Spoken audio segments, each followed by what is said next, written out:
Hola amigos, ¿cómo están? Me encuentro con un nuevo cliente, con don Luis Carrasco aquí, un nuevo cliente que por ahí sale mejor, ahí sale don Luis Carrasco mejor. Estoy en la casa de él, me llamó porque tenía un problema con su lavadora General Electric, tenía un ruido muy fuerte. Entonces yo lo que hice acá, desarmé todo el tambor, saqué el tambor,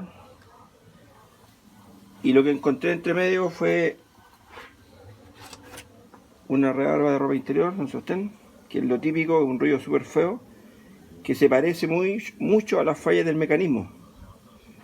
Entonces, como todos saben, yo hago los trabajos en domicilio.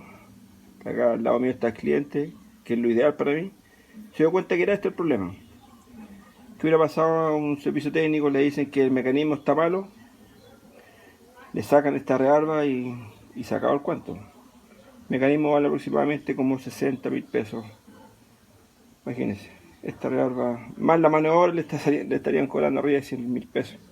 En ese caso, bueno, en todo caso, es una lavadora General Electric, no es mala máquina, no es de la China.